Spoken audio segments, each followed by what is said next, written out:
Marianne Williamson, of course, appeared on the Jimmy Dore show. I was very, very surprised to see that, actually, because Jimmy kind of announces his streams a couple hours in advance. And so I saw Marianne Williamson, Democratic presidential candidate, appearing for an interview. Most of you guys watching this have an idea of how that went. So we're going to zero in on the portion of this regarding the Ukraine war. And so we'll play about 4 minutes of it and we'll comment as we go. Here we go. I do not believe that Ukraine is nothing but a puppet of the United States. Cut in at a time. So he starts obviously by explaining the history of the Maidan coup and the Minsk Accords and stuff like that. I didn't want to play all that because I think that would be a little bit labored, but that's where we cut in. So then she says she starts here with this. I do not believe that Ukraine is nothing but a puppet of the United States. So we're not going to agree on that one. So if we stop funding the Ukraine government, the Ukraine government shuts down. Do you know that? Do you know if we stop funding the Ukraine government shuts down, right? We're paying every person in the Ukraine government salary. We're paying their Social Security. Do you know that, right? Or maybe you don't. Let me ask you if you know, because I don't like being talked to like, do you know? So I'm asking, do you know that? Seems like a great person to work for, right? You can see this is why the staffers quit, because any pushback, and she starts saying, well, first of all, don't impugn my knowledge of a topic. You know what I mean? And don't speak to me this way. That's what you went right to with RBN. They're mansplaining, right? She won't talk that way to Jimmy because he's not a working class black person, but she goes to that. That's her default. If you push on her, she's being victimized. You know, there's an underlying, you're pushing me around with the subtext being it's sexist, right? You're pushing on me, it's sexist. You're talking over me, you're talking around me, it's. But also she acts as if she is owed the assumption that she's this like serious political actor and thinker with a deep understanding of all these issues. Just because you're running for president doesn't mean people should grant you that assumption.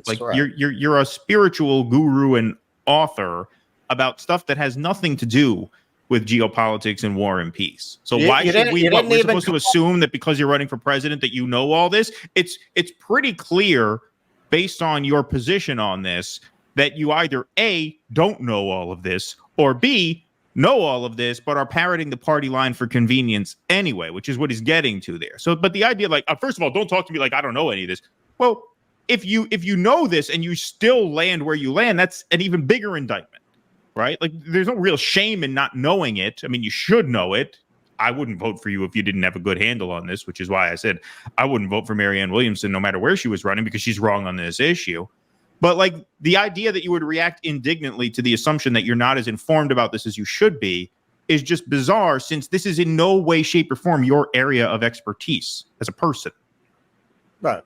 Not only that, you weren't even creative enough to come up with your own cult. You wrote a book commenting on another cult, and you made it your own cult. You made it your own commentary. At least L. Ron Hubbard, he's got spaceships, he's got space galactic empires and demons. What the fuck did you do? You took a course in miracles, and you just wrote a book about another book. That's it. Come up with your own cults. Come up with your own spaceship cult. Exactly. Here we go. What I know. Listen, I'm not saying that everything is clean between the United States. I'm asking you. Did you know that? I know that there are all kinds of business dealings. So you don't know that? You didn't know that? That there is money being paid to Ukraine. That we are paying their entire. This is brutal. This is just really hard. This is not easy to watch. Their government salary. You didn't know that, and that's how we could force a peace agreement tomorrow. Is because we would just take back that money and their government collapse. You're right. Okay. That if we completely withdrew support from Ukraine, the government of Ukraine would collapse. I certainly understand that. The difference you and I have is that you seem to think that would be a great thing. I don't. No. I'm not saying if we withdrew support and the Ukrainian government collapsed, that would be a great thing. The idea is if we withdraw support, Ukraine will know that they have a choice, that either their government collapse or they make peace. And faced with such a choice, they will make peace The goal is not to collapse Ukraine. The goal is actually, ironically, to preserve Ukraine by talking them into making a deal. So she completely strawmans his argument there by saying, well, it seems like you want the Ukrainian government to collapse. No. His point is that because we are propping up the Ukrainian government and the Ukrainian military, withdrawing support will force them, for existential reasons, to make peace, to spare themselves destruction and to spare the entire world potentially destruction. That's the argument. The argument is not that he wants the Ukrainian government to implode. That's absurd. And once again, that just demonstrates a lack of basic knowledge of the situation. Well, I mean, it's spin. She's spinning it to make his position sound absurd. Well, that's it. But I mean, he goes on to say this. That's exactly the MSNBC spin. The exact MSNBC spin is that if you want peace, you're actually anti-Ukraine. When, in fact, the complete opposite is true. The most pro-Ukrainian position in terms of the actual people of Ukraine, right, and the actual preservation of their country, the pro-Ukraine position is to broker peace. Well, and at one point, I don't know if you included this, probably not. But at one point she said, well, do you think that they would be fighting with such bravery? Oh, yeah, we'll get to such that. That's in there? Oh, yeah. I couldn't leave that. I'll hold my commentary. Okay. All right, no problem. I don't think the Russians having complete control of Ukraine and getting their way in this situation is good for Latvia, Lithuania, Estonia. I don't have anything to say. I can't watch more than 10 seconds at a time without throwing up. This is like that colonoscopy prep of interviews, the magnesium citrate that you have to drink, and you just can't drink too much at a time or else you'll throw up. For me, I've been on this beat from the beginning. The only thing I regret is that he didn't ask her about staff. Like I said, Jimmy's a busy guy. He probably did not really know very much about that. I would imagine he hasn't been reading those articles. He probably didn't hear about it. I would love to have heard that. Other than that, this is second only to Hillary voters crying on election night for me. So you take more pleasure in it than I do. I actually did, in all seriousness, have a point to make about that last clip, but I forgot what it was. We're going to watch those 10 seconds again. I seem to think that would be a great thing. I don't think the Russians having complete control of Ukraine and getting their way in this situation is good for. Of course, they don't want complete control of Ukraine. They never did. Their three demands from the beginning were neutral Ukraine, Crimea, and independence for the eastern separatist regions. They don't want control of Ukraine. And Crimea is legitimately historically a part of Russia. Right. It's not, it's not like they're trying to take part of Poland or something. Exactly. I mean, historically, Crimea is part of Russia. Right. Latvia, Lithuania, Estonia, Finland, Sweden, and I do not believe that means there would be peace in Europe. There would be anything but peace in Europe. So you're just another pro-war Democrat. You really don't have anything. You're not really against war. You're for this war and all the propaganda that goes along with it, because this was provoked by NATO. Exactly. I just want to play. So what he said there was exactly right. What she just said is parroting the exact NATO line, the exact Western line, that Russia will not stop at Ukraine. Right. They want to take over. Oh yeah, Ukraine, no, that's exactly what Putin's planning. He's going to topple all of these democratic governments in NATO. He's gonna he has very purpose. He was driven to go into Ukraine by the threat of them joining NATO. Exactly. So if he's not worried about going into a NATO country, why would that have prompted him to go into Ukraine? Exactly. The whole reason he's in Ukraine is because they're not in NATO yet. He knows he can't invade a NATO country. So, of course, this is not the first domino to fall. It's just absolutely ludicrous. But as Jimmy said, that is the exact propaganda that we hear from MSNBC and the mainstream media and the mainstream Democratic Party. And so there's really no daylight whatsoever between what she's saying and what he's saying. She's couching it in the I can't even say she's couching it. She's just giving the exact Biden line. This is no different whatsoever from the mainstream Democratic line. Like, she's not even posturing that she wants peace more than the Democrats want peace. Well, because in the end, she's a Democrat. I mean, she's a Democrat trying to sell books, as we know now from staff revelations, right? She's not actually trying to get any ballot access. I mean, this is a book tour. We're just watching a book tour. Right. There's no point to even have I mean, this is really disappointing. Well, this is just like your Julian Assange before. You're just as bad on this as you were on Julian Assange before. This is bad. On Julian Assange before, I said I didn't know. I said I didn't know. And for years, I've been supporting Julian Assange. Okay. For years, I have been saying that I have gone to marches and I've visited with this Stella and I've walked around the Parliament building in London. I have definitely been in support of Julian Assange and for years. Oh, but that's his point. At least it seems to be. Obviously, I can't speak for Jimmy, obviously. But that seems to be his point, because he started off the interview by saying, so you're for freeing Assange now, and you were agnostic about it before. And so now he comes back with her. He says, well, you sound now like you sounded about Julian Assange until you came to your senses. So the implication is that you're talking this way now because you're not hip to what's actually going on. And if you were hip to what's going on, you'd change your mind. That's why he brought that up. Yeah, it seems to be. I don't think she looks would. Like that's what he meant. Look, all the fucking all the people who in the end do not want the establishment to unleash the full force of their wrath on them like they are on Cornel West now. That they kind of, you put it right, like they were almost kind of like, you really want to do this? You really want to do this? And then boom, they drop the tax thing, child support thing. Anybody who doesn't want that to happen to them, they know what lines they can't go over. And in hindsight, Bernie always knew where that line was. That's part of why he had no coherent foreign policy, because he knew that was the line, right? Exactly. She has no interest in changing her mind on this. Once you start talking about things like that, now they come after you. You can't fuck with their money. Don't fuck with their money. Right. Okay, well, good. Well, good. People know now. So now people know you're a staunch supporter of the Ukraine war effort. So, it's funny when you say, well, you would say it's strong supporter of Ukraine war. That's your language. It is not mine. I am strong. You a weak supporter? That is your language. That's what you just said. But here we go. Will you let me finish my sentence? Sure. I'm a strong supporter in the path to a negotiated settlement in which there is a Ukraine to negotiate. And what is happening right now, to me, is in a way a vindication of that view, because now real negotiations are beginning. And real negotiations are beginning because both Russia as well as Ukraine know it's not going to be so easy to get everything you want here. And I'm glad. Okay. All right. Now, listen, what this comes down to fundamentally is what I mentioned a few minutes ago. Russia's 3 demands before the war started. In other words, if these demands were met, there'd have been no war.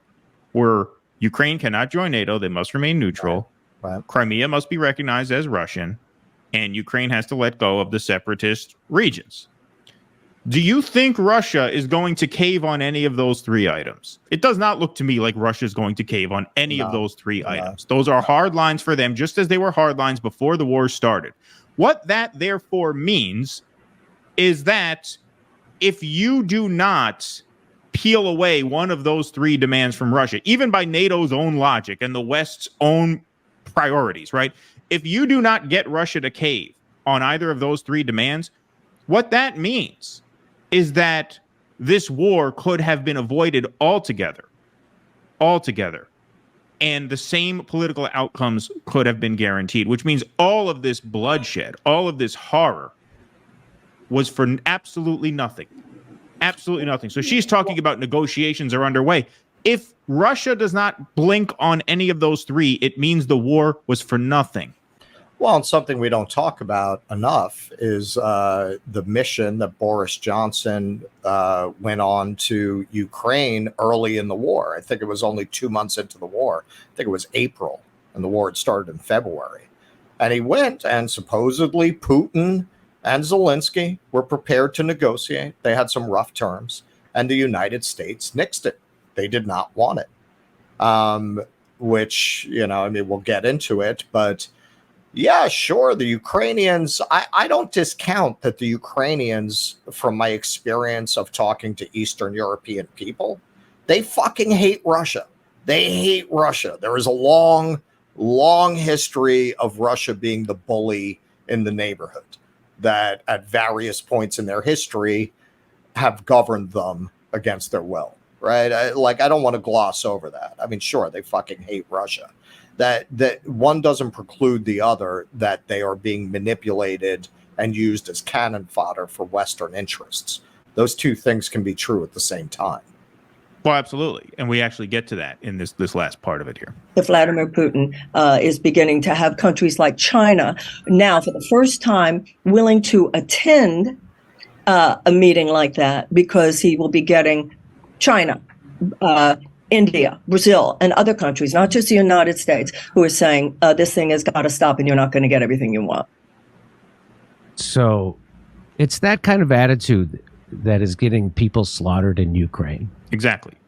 Because of exactly what I just said. The bottom line is they had 3 demands that could have avoided this altogether. And if you're not going to get concessions on one of those, it means that even by NATO's own logic, it was for nothing. And all of this death was for nothing. That's why I said that there. And it's that kind of naive, that's that kind of attitude, that kind of view of the Ukraine, the NATO and the United States are using the people of Ukraine as cannon fodder to try to inflict economic damage on Russia.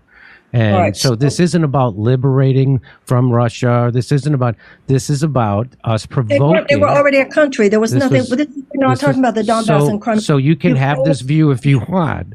It's you are talking about the Donbass and Crimea because those were the only demands in advance of the war. Those were the only demands in advance of the war. So of course that's what yes, that is what we're talking about.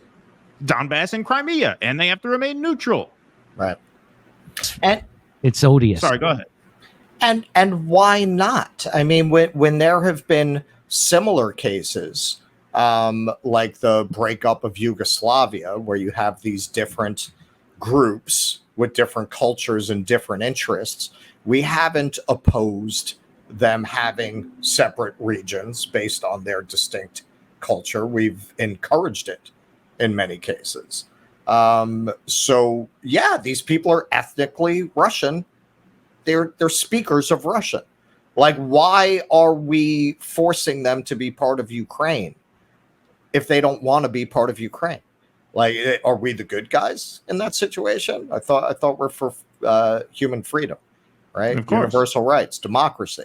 Okay, so these people don't actually want to be part of Ukraine. Let them not be part of Ukraine. Why are we fighting for that? Exactly. Well, you're fighting for it because Ukraine is a very resource-rich country, and we want control over that, right? But you know, even her understanding of this. Well, you're talking about Crimea and Donbass. I'm talking about all of Ukraine. Again, what that position assumes is that Russia's goal from the outset was to fully absorb the entire state of Ukraine and fly a Russian flag over Kyiv, which was never their goal. And even after all this fighting, it still is not their goal. Right. It's odious. It's interesting. So you think that the people of Ukraine and the way they've been fighting in this war are just doing that, just as puppets of the U.S. government? That kind of fighting, that kind of spirit, that kind of unbelievable fighting is only because of the puppets of the U.S. government? Yes, we are.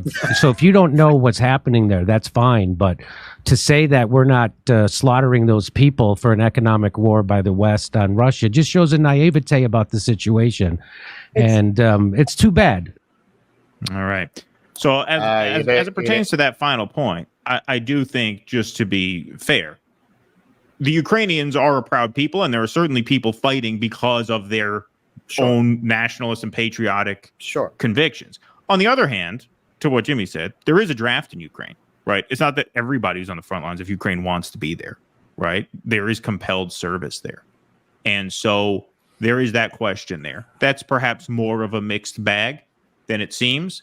But what's absolutely not a mixed bag, in my view, and I brought this up, I think, on the Post-Duopoly show a few weeks ago, which is the question of Ukrainian agency and the agency of the Ukrainian people is really besides the point from our point of view, because we have to ask ourselves, what about our agency? What about our agency? Let's say they are proud fighters and they're all fighting because of legitimate patriotic interests. Okay, fine. I would grant you that. And I would still say that we, as a country, have agency of our own.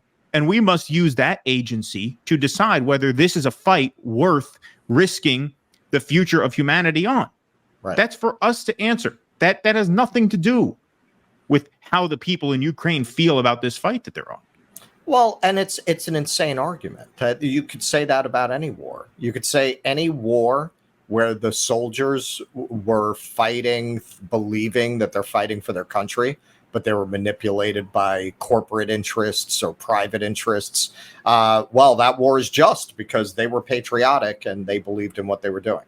You could justify the Iraq war that way. You could justify the Vietnam war that way. What the fuck does that even have to do with anything? Like the idea that's what I'm saying. The idea that they're, and I concede that these people fucking hate Russia, man. Talk to Polish people, talk to Lithuanian people, talk to people from that neighborhood. They hate Russia with a fucking passion. You know how they hate Russia? They hate Russia the way Central Americans hate America.